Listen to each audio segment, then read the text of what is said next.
Hello learner, welcome back to Manifested Online Classes. I'm Philip, your social studies teacher. In our last session, we looked at the direction, how to get the direction of places in a map using a compass. And I'm hoping that you attended to the homework that I gave you at the end of that session. Today, we shall be looking at how to get distances, how to calculate distances on a map.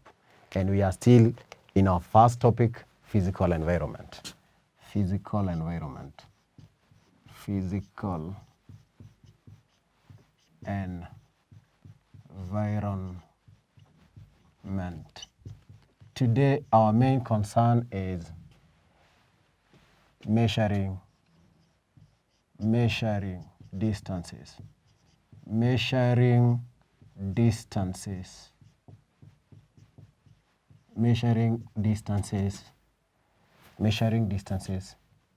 in a map.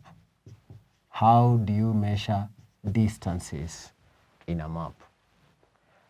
Number one, it's good to know which kind of distances are we talking about.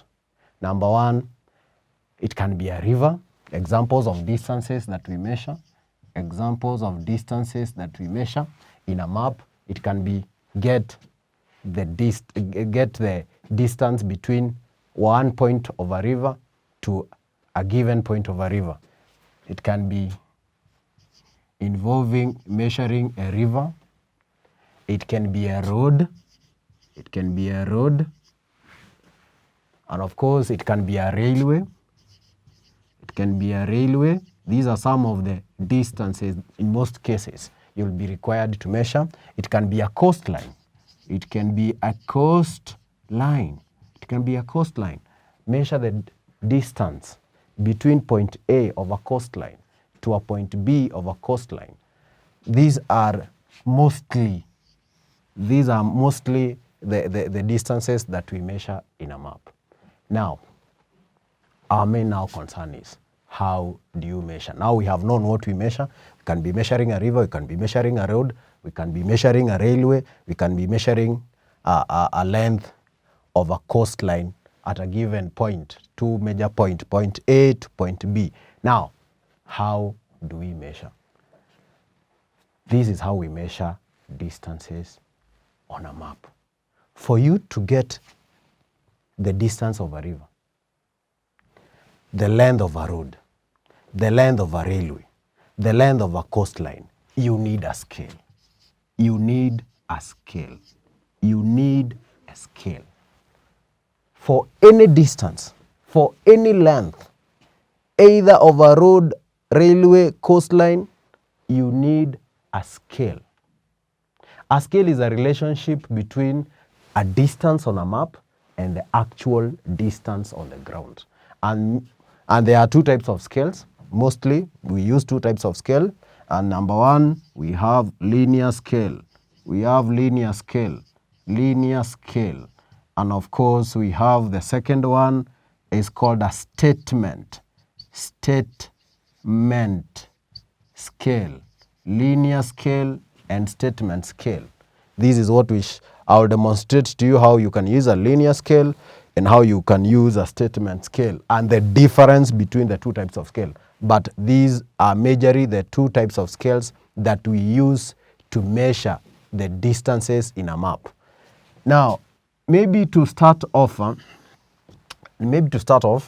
we can explain what is a linear scale, or rather, how does a linear scale looks like. Now, this is how a linear scale looks like. It's just a straight line with partitions of, it's just a straight line. It will be drawn at the bottom of each map, and it has partitions of exactly 1 centimeter. 1 centimeter. This is 0, 1, 2, 3, 4, 5, 6, 7. And it is good to know that whichever measurement you will get from this linear scale, it will be converted direct by the scale into kilometers. Remember, I've said that a scale is a relationship between a length or a distance in a map and the corresponding distance on the ground. So on the map, it might be in centimeters, but when you get to the scale, it will convert it into kilometers. This is an example of a linear scale. This is an example of a linear scale, and we shall be seeing how you can use a linear scale to get your a distance, a given distance on the map. A linear scale looks like this. A partition of 1 centimeter, and of course it will convert your distance into kilometers. It will convert your map distance into kilometers on the ground. The second one is the statement scale. Statement scale. Statement scale.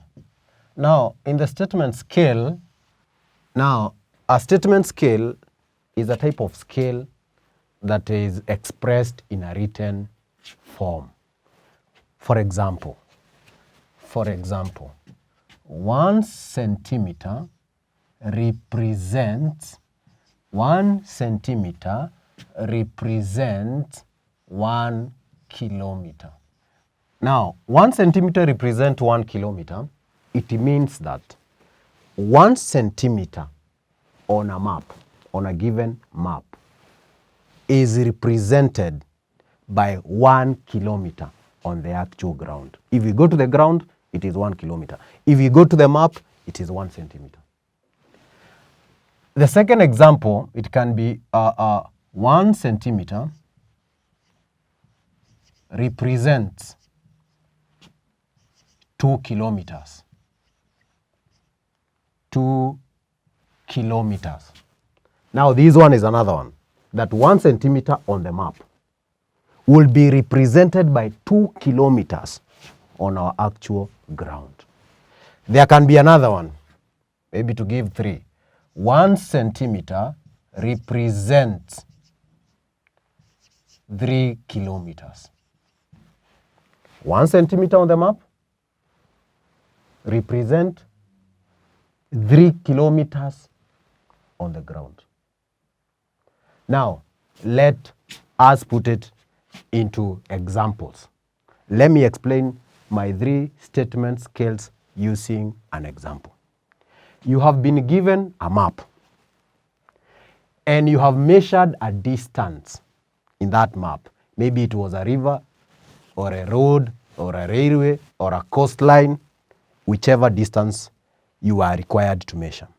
And after measuring, your answer of that distance was, for instance, 5 centimeter. You have measured, example, you have measured your distance of 5 centimeter, and of course that is not your answer, because whatever you have measured as 5 centimeters, whatever you have measured as 5 centimeters is your measurement on the map.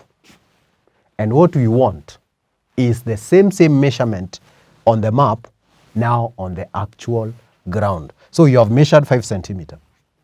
Let us use the 3 statement scale and see the difference in the answers. Using statement scale number 1, 1 centimeter represents 1 kilometer. And you have 5 centimeters.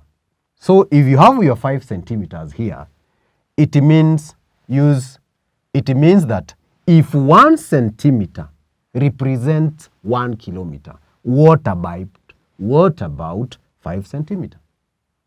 If 1 centimeter represents 1 kilometer, what about 5 centimeters? So what are you supposed to do? You multiply by the number of kilometers there. You multiply by the number of kilometers there, and your answer will be 5 kilometers. 5 kilometers. 5 kilometers. 5 kilometers. If your scale was B, 1 centimeter represent 2 kilometers, and your answer was, after measuring, was still 5 centimeters, you ask yourself, if 1 centimeter represents 2 kilometers, what about 5 centimeter? 1 centimeter, 2 kilometer. Another centimeter, 2 kilometer. Another centimeter, 2 kilometers. So this time round, we are multiplying by 2 kilometers. So our actual distance will be 10 kilometers. 10 kilometers on the ground.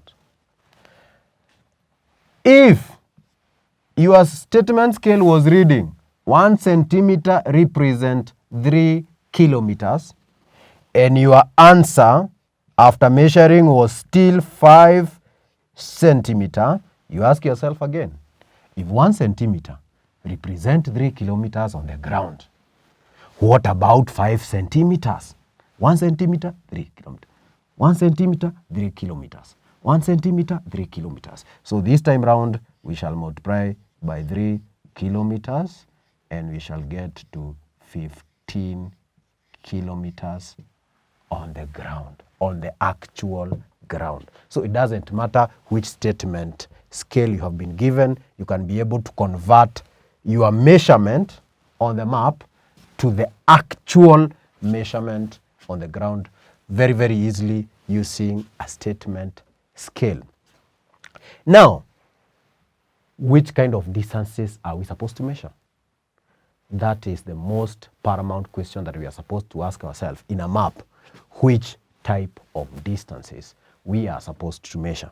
We know that we are supposed to measure at the length of a river or a road or a railway or a coastline, but in which category? There are 2 types of distances that are supposed to be measured. Distances that are supposed to be measured in a map are in 2 categories. Number 1, straight distances. Straight distances. Straight distances. Straight distances. And number 2, we have curved distances.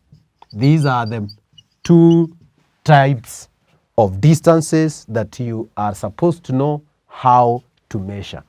Either it is a straight distance or it is a curved distance. Now, today we have discussed about distances on a map and how to measure them. And we have given examples of distances that we can be given to measure, and it can be a river, a road, a railway, or a coastline from point A to point B, from one point to another. And of course, we have seen that you cannot measure any distance in a map without using a scale. And we have said a scale is a relationship. It gives a relationship between the distances on the map and the distances on the ground. And we have mentioned that there are 2 types of scale. We have the linear scale and the statement scale. Just to show, I have shown what is a linear scale, and it is just a straight line with 1 centimeter partitions. 1 centimeter partitions. This is what we call a linear scale. It helps you to convert your map readings to actual ground reading, a linear scale. And of course, we have also looked at statement scale, and we have given 3 examples of statement scale. 1 centimeter represents 1 kilometer, 1 centimeter represents 2 kilometers, 1 centimeter represents 3 kilometers, and of course we have given examples on how to use the same statement scale on getting your actual reading on the ground. And finally, I have mentioned that there are 2 distances that are supposed to be measured on a map. Number 1, straight distances and curved distances. And this is exactly what we shall be looking in our next session. Straight distances, how to get to measure straight distances, and how to measure curved distances. Until our next session, God bless you. Thank you for watching.